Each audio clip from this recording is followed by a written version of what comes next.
یوم یجمع اللہ الرسل فیقول ماذا اجبتم قالوا لا علم لنا انک انت علام الغیوب اذ قال اللہ یا عیسی ابن مریم اذکر نعمتی علیک وعلی والدتک اذ ایدتک بروح القدس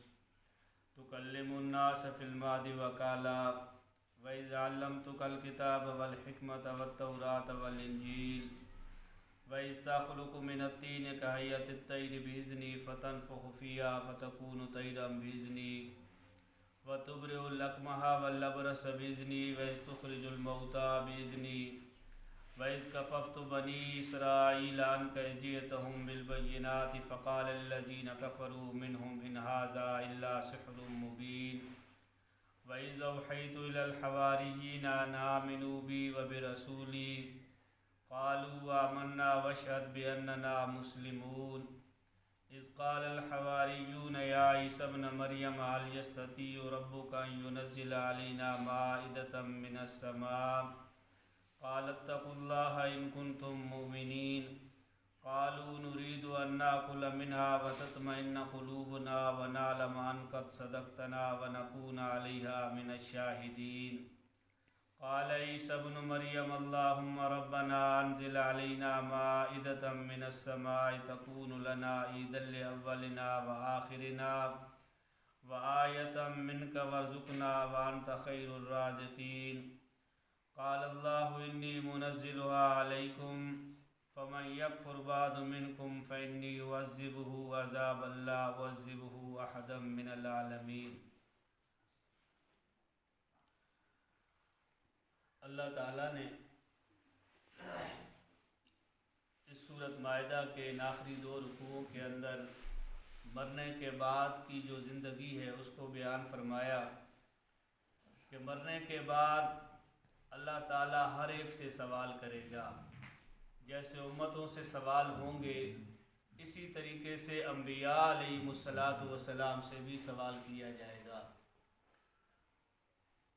اللہ تعالیٰ نے اس رکوع کے اندر یوم یجمع اللہ الرسل، پہلی بات یہ ذکر فرمائی کہ جس دن جمع کرے گا اللہ تعالیٰ رسولوں کو، فیقول ماذا اجبتم، اور رسولوں سے اللہ تعالیٰ پوچھے گا کہ ماذا اجبتم، تم کو کیا جواب دیا گیا۔ سورۃ اعراف کے اندر آئے گا کہ فَلَنَسْأَلَنَّ الَّذِينَ أُرْسِلَ إِلَيْهِمْ وَلَنَسْأَلَنَّ الْمُرْسَلِينَ، وہاں پر امتوں سے سوال ہے کہ اللہ تعالیٰ امتوں سے سوال کرے گا کہ کیا میرے رسولوں نے تم تک وہ دین پہنچا دیا تھا جو میں نے ان کو دیا تھا، اور یہاں پر یہ سوال ہے کہ اللہ تعالیٰ رسولوں کو جمع کرے گا اور ان سے پوچھے گا کہ تمہیں کیا جواب دیا گیا جب تم نے جا کر لوگوں کو یہ دین پہنچایا، تو اس وقت لوگوں نے کیا جواب دیا تھا۔ تو انبیاء علیہ السلام جواب دیں گے کہ قالوا لا علم لنا، اے اللہ ہمیں اس کا کوئی علم نہیں، انک انت علام الغیوب، بے شک آپ کی ذات جو ہے وہ غیب کو جاننے والی ہے۔ اب لا علم لنا جیسے حدیث شفاعت کے اندر بھی آتا ہے کہ اللہ تعالیٰ بڑے جلال کے اندر ہوں گے، اللہ تعالیٰ کا غصہ اس دن سخت ہوگا جس دن قیامت قائم ہوگی، اور ساری انسانیت بشمول انبیاء علیہ السلام کے اللہ تعالیٰ کے سامنے کھڑے ہوں گے، تو اللہ تعالیٰ کے سامنے کوئی بات نہیں کر سکے گا۔ وہ حدیث شفاعت کہ سارے انبیاء کے پاس لوگ جائیں گے تو انبیاء علیہ السلام اللہ کے سامنے اتنی بات بھی عرض نہیں کر سکیں گے کہ یا اللہ ان کا حساب کتاب شروع کر دے، وہ آگے بھیجیں گے۔ ایک نبی دوسرے انبیاء کے پاس لوگوں کو بھیجے گا، پہنچتے پہنچتے جناب رسول اللہ صلی اللہ علیہ وسلم تک یہ لوگ پہنچیں گے، تو جب وہ حضور صلی اللہ علیہ وسلم اللہ تعالیٰ کے سامنے سجدہ کریں گے اور بڑا لمبا سجدہ ہوگا، اس کے بعد اللہ تعالیٰ کا غصہ ٹھنڈا پڑ جائے گا جب رسول اللہ صلی اللہ علیہ وسلم اللہ کے سامنے سجدہ کریں گے۔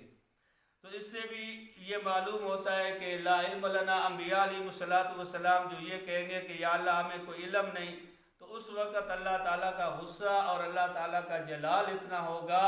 کہ کوئی اللہ کے سامنے بات نہیں کر سکے گا۔ یہ آپ دنیا کے اندر بھی دیکھ لیں کہ جب ایک شاگرد استاد کے سامنے کھڑا ہو اور استاد غصے کی کیفیت کے اندر ہو، تو شاگرد کو جو سبق یاد ہوتا ہے وہ بھی اس کو اس وقت بھول جاتا ہے، حالانکہ یہ نہیں کہ اس کو بھولا ہوا ہوتا ہے، سبق اس کو یاد ہوتا ہے، لیکن جب استاد کے سامنے کھڑا ہوتا ہے تو اس وقت فطرتی طور پر وہ شاگرد بھول جاتا ہے۔ ایک تو اس کا یہ مطلب ہے کہ انبیاء علیہ الصلوۃ والسلام جب اللہ تعالیٰ کے سامنے کھڑے ہوں گے، اللہ کا غصہ اتنا ہوگا کہ نبی کوئی آگے جواب نہیں دے سکے گا۔ اور دوسرا یہ کہ جس طریقے سے نبی پاک صلی اللہ علیہ وسلم کی مجلس کے اندر صحابہ بیٹھتے تو حضور صلی اللہ علیہ وسلم صحابہ اکرام سے کوئی سوال کر دیتے تو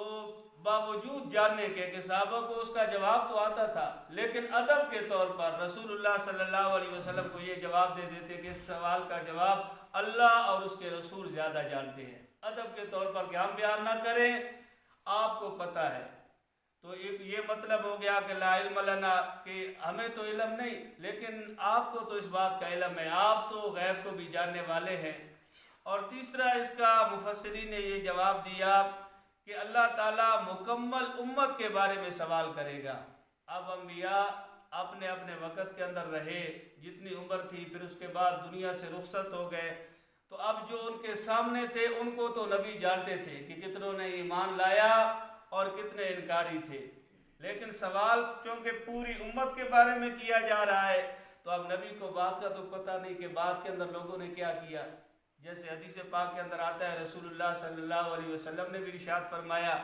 کہ میرے حوض کوثر پر کچھ لوگ آئیں گے، ان کی پیشانیوں پر سجدوں کے نشان ہوں گے، تو فرشتے میرے اور ان کے درمیان حائل ہو جائیں گے، ان کو آگے نہیں آنے دیں گے،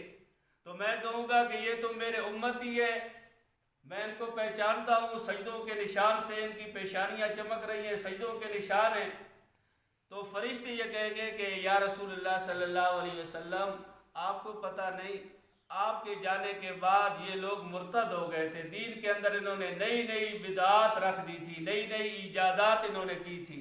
تو رسول اللہ صلی اللہ علیہ وسلم جب ایسے بدعتیوں کو دیکھیں گے تو اس وقت غصے کے ساتھ کہیں گے کہ ان کو مجھ سے دور کرو۔ تو اس طریقے سے اب پوری امت کے بارے میں جب انبیاء سے سوال ہوگا تو انبیاء اپنے دور کے بارے میں تو جانتے ہیں، لیکن بعد کے اندر جو امت آئی تو نبی کو تو اس بات کا پتہ نہیں کہ انہوں نے کیا کیا کام کیے، ان کے کرتوت کیا تھے بعد کے اندر۔ اور ایک جواب اس کا مفسرین نے یہ دیا کہ انبیاء علیہ الصلوۃ والسلام ظاہر کو تو جانتے تھے، لیکن باطن کو تو اب بندہ کلمہ پڑھتا ہے، اوپر زبان کے ساتھ تو کلمہ پڑھتا ہے، لیکن اندر کیا ہے یہ تو کسی کو پتہ نہیں سوائے اللہ تعالیٰ کے، اللہ تعالیٰ ہی جانتے ہیں کہ اس بندے کے دل کے اندر کیا ہے۔ تو اس وجہ سے انبیاء علیہ الصلوۃ والسلام یہ جواب دیں گے کہ قالوا لا علم لنا، اے اللہ ہمیں علم نہیں، انک انت علام الغیوب، بے شک آپ ہی کی ذات ہے جو غیب کو جاننے والی ہے۔